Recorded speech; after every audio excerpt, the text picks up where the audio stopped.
Hello guys, welcome back to the channel. So finally Abu Dhabi Knight Riders team এবছর IL T20 লিগের প্লে-অফসে officially qualify করে গিয়েছে, যা night Riders ফ্যানেদের জন্য একটি দারুণ সুখবর।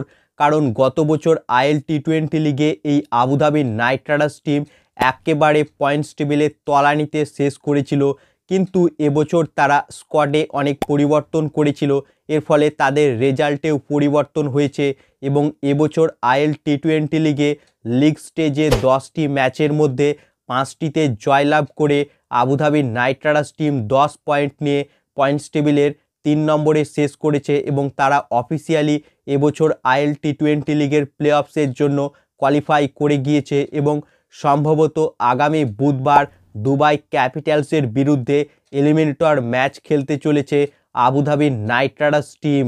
যদিও আন্দ্রে রাসেলের যাওয়ার পর আবু ধাবি নাইট রাইডার্স টিমটা কিছুটা দুর্বল মনে হচ্ছে, কারণ এবছর আন্দ্রে রাসেল আইএল টি20 লিগে দুর্দান্ত ফর্মে ছিল, তবে সে চলে যাওয়ায় কিছুটা দুর্বল মনে হচ্ছে আবু ধাবি নাইট রাইডার্স টিমকে এই মুহূর্তে। কারণ তারা রাসেলের যাওয়ার পর দুটো ম্যাচেই হেরেছে, যেখানে লিগ স্টেজের শেষ ম্যাচটি তারা জেতা ম্যাচ হেরেছে। গল্ফ জায়ান্টসের কাছে ক্লোজ মার্জিনে মাত্র 3 রানে হেরেছে Abu Dhabi Knight Riders team. তবে কিছুটা আশা রয়েছে, কারণ Jason Roy Abu Dhabi Knight Riders টিমে যোগ দিয়েছে এবং এই জেসন রয় এই মুহূর্তে কলকাতা নাইট রাইডার্স ফ্র্যাঞ্চাইজি 3টি টিমে খেলছে, অর্থাৎ আইপিএলে সে কেকেআরের হয়ে খেলে এবং মেজর লিগ ক্রিকেট টুর্নামেন্টে সে লস অ্যাঞ্জেলস নাইট রাইডার্স টিমে খেলে এবং এই মুহূর্তে আইএল টি20 লিগে সে আবু ধাবি নাইট রাইডার্স টিমে খেলছে। অর্থাৎ জেসন রয় একজন টোটালি নাইট প্লেয়ার হয়ে উঠেছে এই মুহূর্তে। তাই জেসন রয় আশায় কিছুটা আশা রয়েছে, কারণ জেসন রয় প্রথম ম্যাচেই তার 47 রান করেছে এদিন গল্ফ জায়ান্টসের বিরুদ্ধে এবং সেও কিন্তু দুর্দান্ত ফর্মে রয়েছে। তাই কিছুটা আশা রয়েছে যে এবছর আইএল টি20 লিগে Abu Dhabi Knight Riders team ফাইনালে উঠতে পারবে। সো ফ্রেন্ডস, তোমাদের কি মনে হচ্ছে এবছর আইএল টি20 লিগে কি Abu Dhabi Knight Riders team ফাইনালে উঠতে পারবে? তোমাদের কি মনে হচ্ছে তা কমেন্ট বক্সে লিখে জানাও।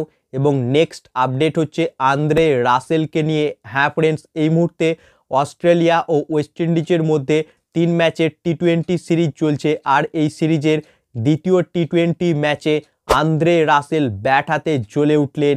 মাত্র 16 বলে এদিন 37 রানের এক বিধ্বংসী ইনিংস দেখা গেল আন্দ্রে রাসেলের ব্যাট থেকে। এবং এই দ্বিতীয় টি20 ম্যাচে অস্ট্রেলিয়া টিম পাহাড়ের মতো বিশাল স্কোর করেছিল, যেখানে তারা 20 ওভারে 241 রান করেছিল 4 উইকেট হারিয়ে। এবং অস্ট্রেলিয়ার হয়ে এদিন ব্যাট হাতে এক ধ্বংসাত্মক ইনিংস খেলেছেন গ্লেন ম্যাক্সওয়েল।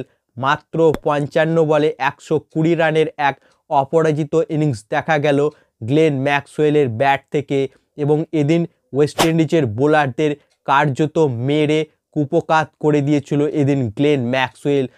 অর্থাৎ অনবদ্য হিটিং দেখা গিয়েছিল গ্লেন ম্যাক্সওয়েলের ব্যাট থেকে। এবং এই রান তাড়া করতে এসে ওয়েস্ট ইন্ডিজ তারাও কিন্তু 209 রান করেছিল এবং 34 রানে এই ম্যাচটি তারা হেরে গিয়েছে। এবং এই ম্যাচে আন্দ্রে রাসেলের ব্যাট থেকে 37 রানের এক বিধ্বংসী ইনিংস দেখা গিয়েছে। এবং রাসেল যদি আর 2-3 ওভার ব্যাট করতে পারতো, সেক্ষেত্রে ম্যাচের ইকুয়েশন কিন্তু আলাদা হতে পারতো। অর্থাৎ এই মুহূর্তে ব্যাট হাতে দুর্দান্ত ছন্দে রয়েছে ড্রে রাস, যা নাইট রাইডার্স ফ্যানেদের জন্য দারুণ সুখবর। যদিও Abu Dhabi Knight Riders team রাসেলকে এই মুহূর্তে মিস করছে, তবে যদি Abu Dhabi Knight Riders team ফাইনালে উঠতে পারে, সেক্ষেত্রে ফাইনাল ম্যাচে রাসেলকে তারা পেতে পারে। তো এই হচ্ছে আজকের আপডেট।